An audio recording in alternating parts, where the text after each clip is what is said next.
रामू गांव का एक सीधा साधा और गरीब लड़का था। वो घर के काम से सूखी लकड़ियां बीनने जंगल गया था। तभी अचानक उसे झाड़ियों के पीछे से किसी के रोने और भागने की आवाज आई। रामू डर कर एक पेड़ के पीछे छिप गया। तभी वहां एक सुंदर लेकिन लहूलुहान परी उड़ती हुई आई और रामू के पास आकर गिर पड़ी। कोई है यहाँ? मेरी मदद करो, मेरे पास ज्यादा वक्त नहीं है। अरे आप तो परी हैं। आपको इतनी चोट कैसे लगी? रुकिए, मैं आपके घाव पर पट्टी बांधता हूँ। नहीं लड़के, मेरी चिंता मत करो। मेरी जान से ज्यादा जरूरी इस चीज की रक्षा करना है। ये लो। परी अपनी मुट्ठी खोलती है जिसमें से चमकीला गुलाबी रंग का पत्थर निकलता है और वो उसे रामू को सौंप देती है। ये पत्थर, ये तो बहुत खूबसूरत है, पर इसमें से इतनी तेज रोशनी क्यों निकल रही है? ये कोई मामूली पत्थर नहीं है। एक खूंखार राक्षस मेरे पीछे पड़ा हुआ है।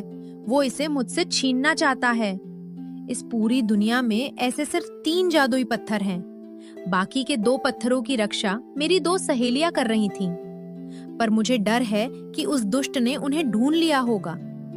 लेकिन वो राक्षस इन पत्थरों का क्या करेगा? वो राक्षस एक प्राचीन और खतरनाक मंत्र जानता है। अगर उसने इन तीनों पत्थरों को आपस में जोड़ दिया और वो मंत्र पढ़ लिया तो वो अजेय हो जाएगा। उन तीनों पत्थरों की संयुक्त शक्ति उसे इस ब्रह्मांड का सबसे शक्तिशाली और क्रूर जीव बना देगी। फिर कोई उसे हरा नहीं पाएगा। मैं ये पत्थर बचाकर भाग रही थी, लेकिन उसने मुझ पर हमला कर दिया। शायद मैं अब जिंदा ना बचूं। नहीं, आप ऐसा मत कहिए। आप हिम्मत रखिए। और हाँ, आप इस पत्थर की बिल्कुल चिंता मत कीजिए। मैं आपको वचन देता हूँ कि मैं इस गुलाबी पत्थर को अपने दिलो जान से बचाऊंगा। वो राक्षस मेरी लाश से गुजर कर ही इसे छू पाएगा। तुम्हारा धन्यवाद साहसी लड़के। अब इसे छुपा लो। वो आता ही होगा। उसी समय जंगल के घने अंधेरे में छुपा वह विशाल और भयानक राक्षस गुस्से में दहाड़ रहा था।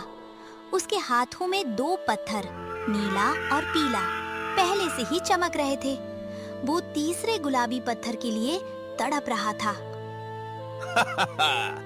2 पत्थर तो मेरे पास आ चुके हैं। बस वो आखिरी गुलाबी पत्थर मिल जाए। उस कमजोर परी को मैंने पूरी तरह घायल कर दिया था। वो ज्यादा दूर नहीं भाग सकती।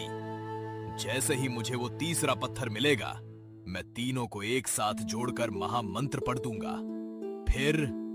फिर मैं इस ब्रह्मांड का सबसे शक्तिशाली इंसान बन जाऊंगा। कोई भगवान, कोई इंसान मुझे रोक नहीं पाएगा। राक्षस अपनी लाल आंखों से चारों तरफ देखते हुए जमीन को सूंघता है और उसी रास्ते पर आगे बढ़ने लगता है जहां रामू और परी थे। उधर रामू ने झटपट पत्थर को अपनी फटी हुई जेब में छुपाया और परी को सूखी झाड़ियों के पीछे सुरक्षित ले जाने लगा।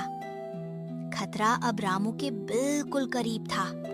रामू ने बेहोश परी को सूखी झाड़ियों और पत्तों के पीछे अच्छी तरह छुपा दिया था।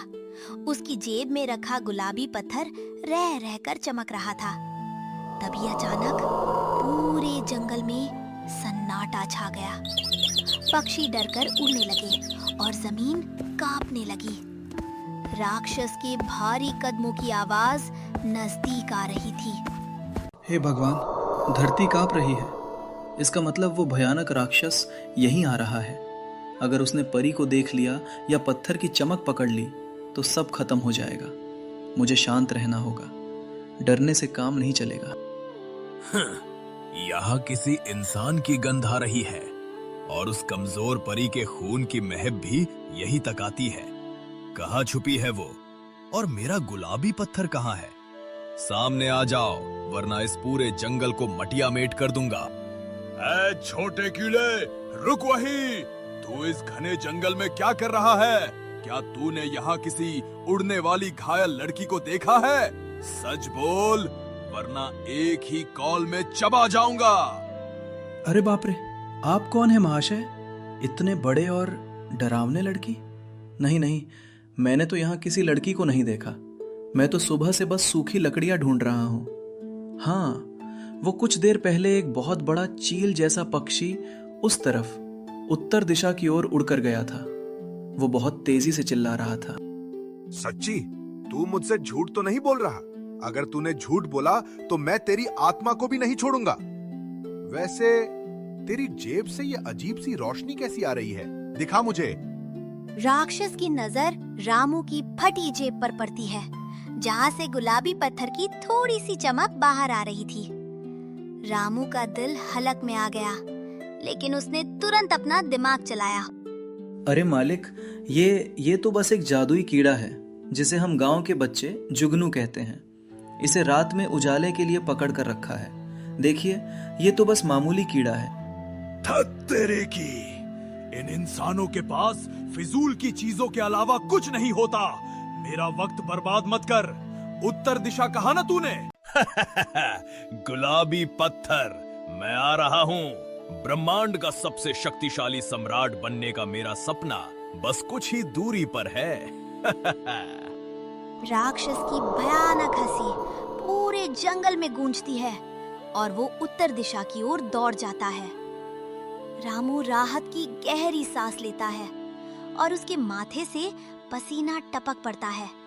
वो तुरंत झाड़ियों के पीछे दौड़ता है, जहाँ परी बेहोश पड़ी थी।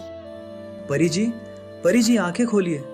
राक्षस को मैंने गलत रास्ते पर भेज दिया है, लेकिन वो जल्द ही समझ जाएगा कि उसे धोखा मिला है। हमें यहाँ से तुरंत निकलना होगा। मुझे आपको अपने गांव ले जाना होगा। परी हल्की सी आंखें खोलती है, लेकिन वो इतनी कमजोर थी कि बोल नहीं पाती।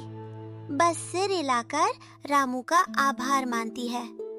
रामू बिना देर किए परी को अपने कंधों पर उठाता है और सूखी लकड़ियों के गट्ठर को वहीं छोड़कर अपने गांव की तरफ भागने लगता है। उसे पता था कि असली लड़ाई अब शुरू होने वाली है। रामू हाफते कांपते हुए घायल परी को अपने कंधों पर उठाकर जंगल से बाहर निकला।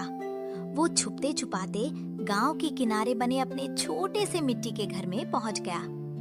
उसकी बूढ़ी माँ घर के आंगन में बैठी चूल्हा जला रही थी। रामू को इस हालत में देखकर वो चौंक गई। अरे रामू, ये क्या अनर्थ है बेटा? तू लकड़ियां लेने गया था और ये इतनी सुंदर लड़की कौन है? और इसके शरीर से ये दिव्य रोशनी क्यों निकल रही है? इसे इतनी चोटें कैसे आई? माँ, ज्यादा सवाल मत करो। ये कोई आम लड़की नहीं, बल्कि एक परी है। जंगल में एक भयानक राक्षस ने इन पर हमला किया था। माँ, जल्दी से हल्दी और जड़ी बूटी का लेप लाओ। इनके घाव बहुत गहरे हैं। राक्षस? हे भगवान, हमारे गांव पर किसकी नजर लग गई? ठहर बेटा, मैं अभी लेप लेकर आती हूँ। माँ जल्दी जल्दी जाती है और जड़ी बूटी पीस कर लाती है और परी के घावों पर लगाती है। जादुई जड़ी बूटी और रामू की सेवा के कारण परी को थोड़ी चेतना आती है। वो धीरे धीरे अपनी आंखें खोलती है। रामू, तुमने अपनी जान दांव पर लगाकर मुझे बचाया। तुम सच में बहुत दयालु हो। लेकिन वो गुलाबी पत्थर कहाँ है? उसे संभाल कर रखना। परी जी, आप बिल्कुल चिंता मत कीजिए। पत्थर मेरे पास सुरक्षित है। जब तक मैं जिंदा हूँ, वो राक्षस इसे छू भी नहीं पाएगा। आप बस आराम कीजिए और जल्दी ठीक हो जाइए। उधर जंगल की उत्तर दिशा में राक्षस पहाड़ी के ऊपर नीचे हर जगह परी को ढूंढ चुका था। जब उसे वहाँ कोई नहीं मिला, तो उसे समझ आ गया कि उस छोटे से इंसानी लड़के ने उसे बेवकूफ बनाया है।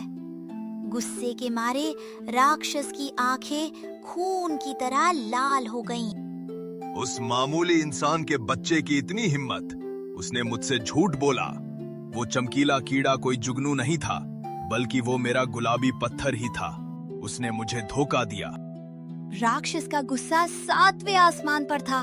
वो जोर जोर से पैर पटकने लगा, जिससे आसपास के पेड़ उखड़ कर गिरने लगे। मैं उस कीड़े को तड़पा तड़पा कर मारूंगा। अब मैं सीधा इंसानों की बस्ती में जाऊंगा और पूरे गांव को मलबे में तब्दील कर दूंगा। अगर उसने मुझे वो पत्थर चुपचाप नहीं सौंपा, तो मैं एक एक गांव वाले को जिंदा चबा जाऊंगा। तू मुझसे बच नहीं सकता लड़के।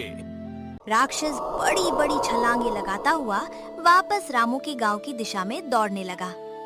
उसकी आहट से पूरा जंगल थर्रा रहा था और शाम का आसमान और भी काला और डरावना होता जा रहा था। विनाश अब रामू के गांव की तरफ बढ़ रहा था। रात घनी हो चुकी थी। रामू के घर में परी के घाव धीरे धीरे भर रहे थे, लेकिन वो अभी भी उठने की स्थिति में नहीं थी। तभी अचानक जमीन में एक हल्की सी कंपन महसूस हुई। बर्तनों के खटकने की आवाज आने लगी और गांव के कुत्ते डरकर रोने लगे। रामू तुरंत समझ गया कि राक्षस लौट आया है। माँ, राक्षस आ गया। उसे पता चल गया है कि मैंने उसे धोखा दिया था। वो पूरे गांव को तबाह कर देगा। मुझे तुरंत सबको इकट्ठा करना होगा। रामू, वो बहुत क्रूर है। मेरी वजह से तुम सब मुसीबत में पड़ गए। उस पत्थर को लेकर कहीं छुप जाओ। वो पत्थरों की गंध पहचान लेता है। नहीं परी जी, अब भागने का वक्त नहीं है। अगर मैं भागा तो वो गुस्से में मेरे पूरे गांव को मार डालेगा। मैं अपने लोगों को अकेला नहीं छोड़ सकता। माँ, तुम परी जी का ख्याल रखना। मैं चौपाल की तरफ जा रहा हूँ।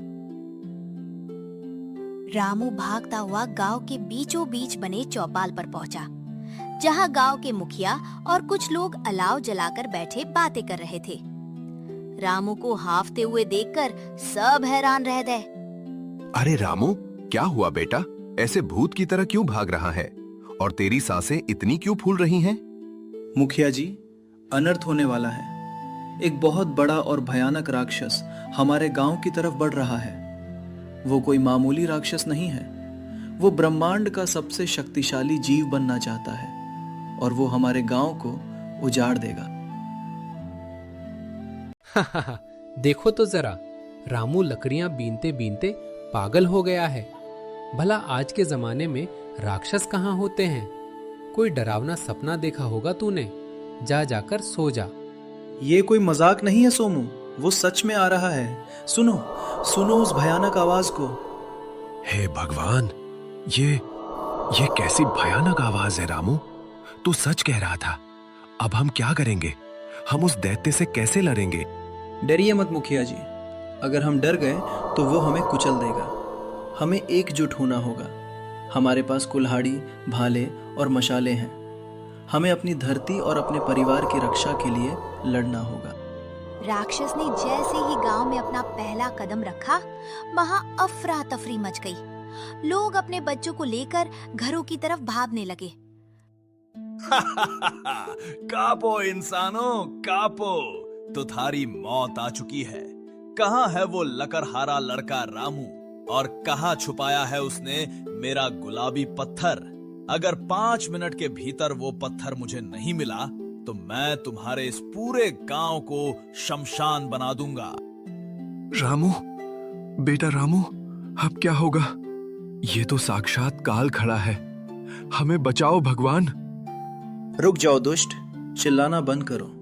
मैं यहाँ हूँ और जिस पत्थर को तुम ढूंढ रहे हो वो भी मेरे ही पास है। तो तू आ ही गया मामूली कीड़े। तेरी इतनी हिम्मत कि तूने मुझे, इस ब्रह्मांड के होने वाले सम्राट को धोखा दिया। निकाल वो गुलाबी पत्थर। अभी के अभी उसे मेरे हवाले कर, वरना मैं तुझे पैर के नीचे कुचल दूंगा। ये रहा तुम्हारा पत्थर, लेकिन मैं इसे तुम्हें कभी नहीं दूंगा। तुम इस पत्थर की शक्ति से पूरी दुनिया को गुलाम बनाना चाहते हो। मैं ऐसा कभी नहीं होने दूंगा। वो रहा मेरा तीसरा पत्थर। बस यही एक कमी थी। ला, दे इसे मुझे। गांव वालों, वार करो। ये कोई अजय जीव नहीं है। इसे भी दर्द होता है। अपने घरों को बचाने के लिए आगे बढ़ो।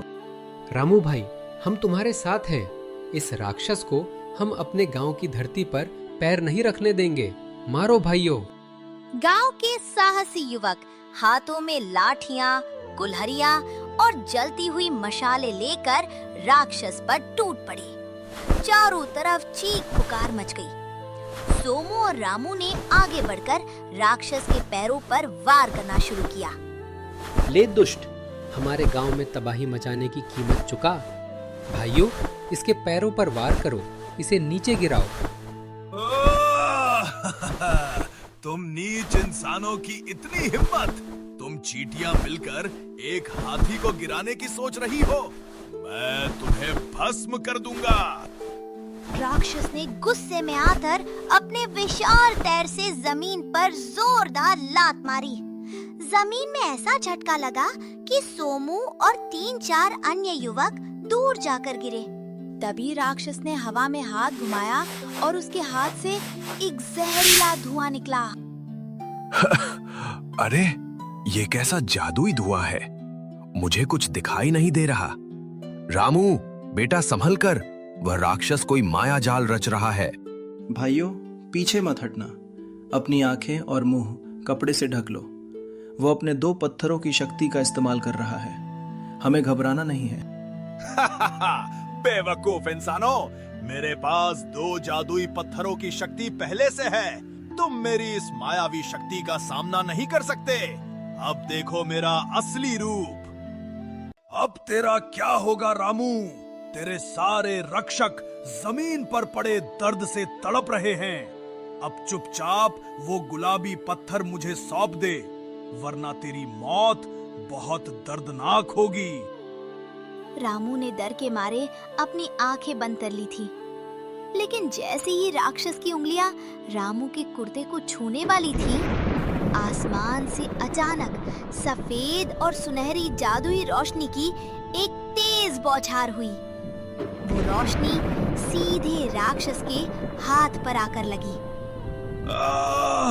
ये रोशनी कैसी?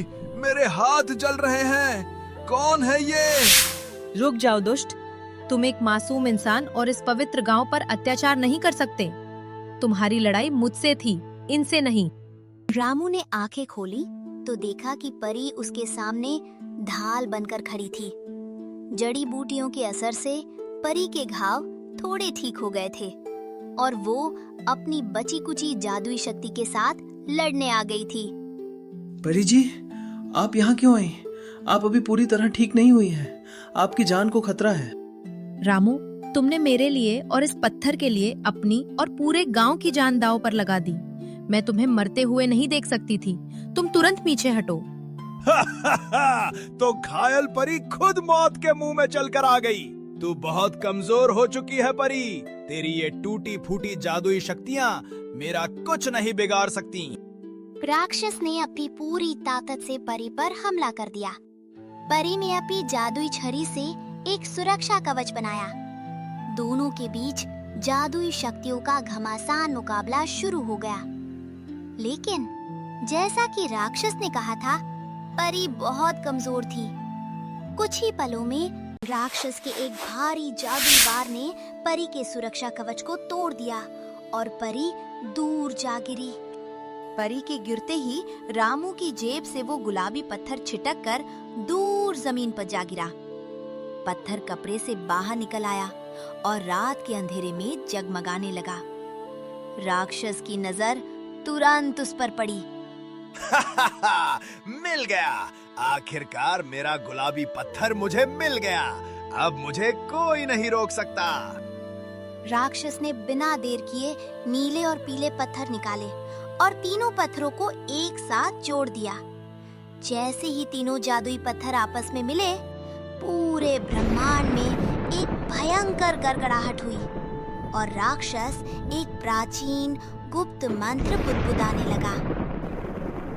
ओम ह्रीम क्लीम त्रिकाल शक्ति ब्रह्मांड अधिपतये नमः। राक्षस का मंत्र जैसे ही समाप्त हुआ, तीनों पत्थर नीला, पीला और गुलाबी आपस में एक अटूट जादुई चक्र की तरह जुड़ गए। आसमान में बिजली कड़कने लगी और हवाएं चक्रवात का रूप ले चुकी थी। राक्षस का शरीर धीरे धीरे और विशाल होने लगा। उसकी चमड़ी पत्थर की तरह सख्त हो गई और उसकी आंखों से लाल विनाशकारी किरणें निकलने लगी। पत्थर से इतनी ज्यादा शक्ति निकली कि रक्षा तुरंत मर गया और पत्थर गायब हो गया।